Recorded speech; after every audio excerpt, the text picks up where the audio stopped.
जय हिंद साथियों। देखिए, फर्स्ट ग्रेड और सेकंड ग्रेड की जो भर्तियां हैं पाइपलाइन के अंतर्गत हैं, इनके लिए बेस्ट एग्जाम स्ट्रेटजी क्या रह सकती है।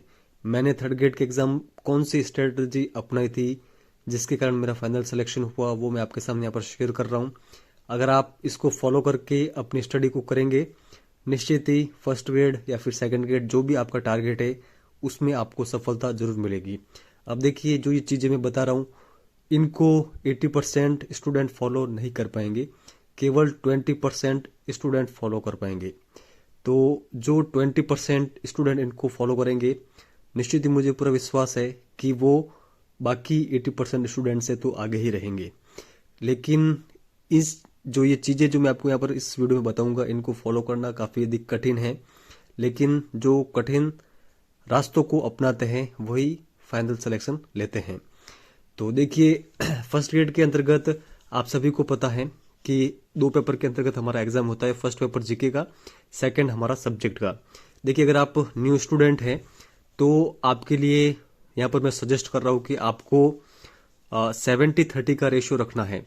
यानी आप जितनी भी स्टडी करें, चाहे आप समझिए कि 10 घंटे की स्टडी करते हैं, तो उसमें से कम आपको 7 घंटे सेकंड पेपर को देना है और 3 घंटे फर्स्ट पेपर को देना है। अगर आपके सेकंड पेपर काफ़ी अधिक मजबूत है तो आप 50-50 दोनों को टाइम दे सकते हैं।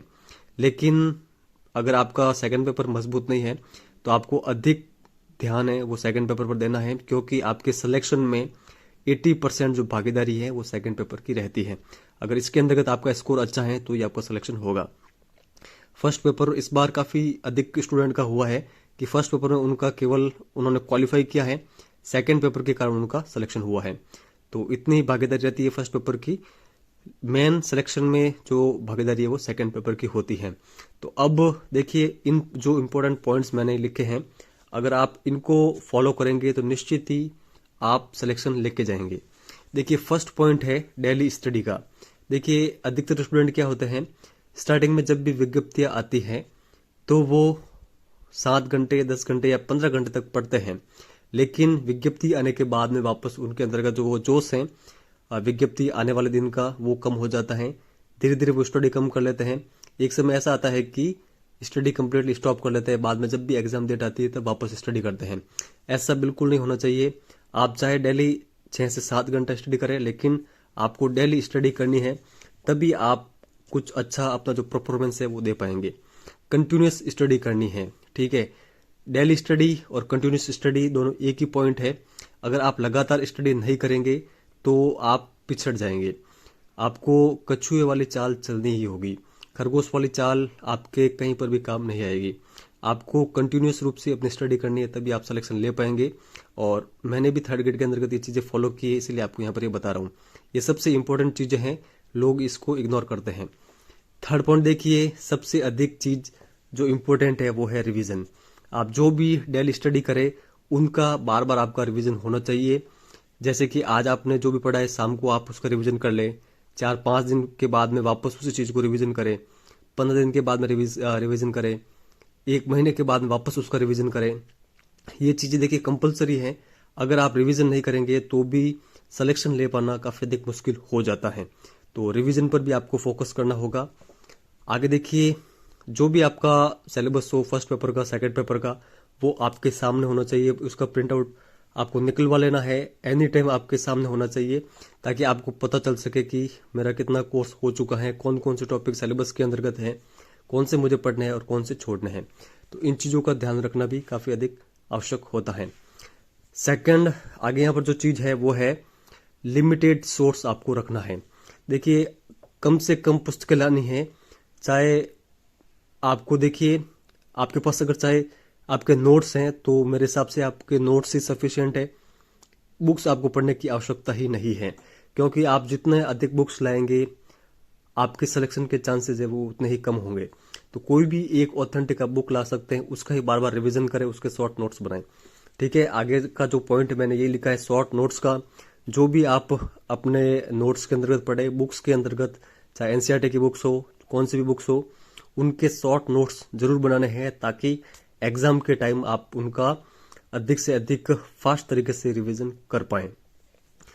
आगे देखिए, टेस्ट सीरीज आपको जरूर ज्वाइन करनी है जब भी आपका कंप्लीट सिलेबस कवर हो जाए। जैसे कि आपने फर्स्ट ग्रेड के पेपर फर्स्ट और पेपर सेकंड का कंप्लीटली एक बार जो सिलेबस के अकॉर्डिंग पूरा मैटर पढ़ लिया है, रिवीजन कर लिया है, उसके बाद में आपको टेस्ट सीरीज जरूर ज्वाइन करनी है।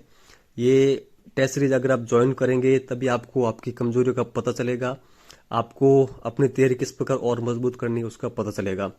ओल्ड पेपर आपको जरूर निकालना है। पुराने प्रश्न पत्रों के अंतर्गत आरपीएससी का क्या पैटर्न रहा है वो आपको ओल्ड पेपर देखने से पता चलेगा। सबसे अधिक इंपॉर्टेंट ओल्ड पेपर है, ओल्ड पेपर को आपको जरूर देखना है।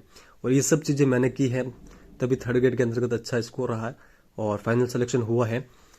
और देखिए, जब भी आप स्टडी करें तो कम से कम तनाव मुक्त रहें, तनाव मुक्त रहकर अपनी स्टडी करें, तभी आप उसका जो अच्छे से अच्छा आउटपुट है वो ले पाएंगे।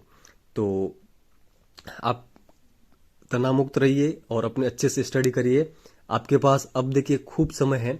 मेरे हिसाब से फर्स्ट ग्रेड की जो अगर नई वैकेंसी जनवरी के अंतर्गत आती है तो वो कम से कम अगस्त तक उसका जो एग्जाम है वो होगा।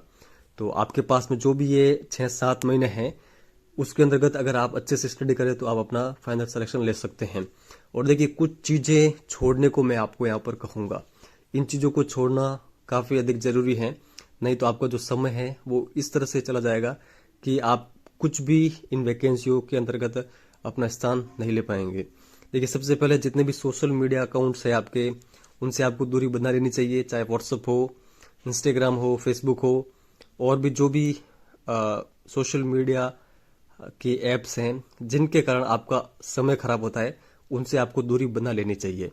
साथ में देखिए, ये चीज भी काफी अधिक इम्पोर्टेंट है, जो भी आपका नेगेटिव फ्रेंड सर्कल है उनसे भी आपको दूरी बना लेनी है। ऐसे स्टूडेंट जो आपसे ये कहे कि तेरा तो क्या फर्स्ट ग्रेड में होगा, मेरा फर्स्ट ग्रेड में नहीं हो सकता, फर्स्ट ग्रेड में सीटें कम आती हैं, फर्स्ट ग्रेड में कंपटीशन अधिक है, ऐसी बातें जो करते हैं उन फ्रेंड से आप दूर रहें। देखिए, इंसान कुछ भी कर सकता है अगर आपके आसपास का जो माहौल है वो पॉजिटिव हो। तो नेगेटिव माहौल के अंतर्गत इंसान कुछ भी नहीं कर सकता है। तो आपका अगर ऐसा फ्रेंड सर्कल है तो अभी से उनसे दूरी बना लीजिए। ये चीजें अगर आप फॉलो करेंगे तो निश्चित ही वो दिन दूर नहीं है जब आप फर्स्ट ग्रेड की पोस्ट पर सेलेक्ट होंगे।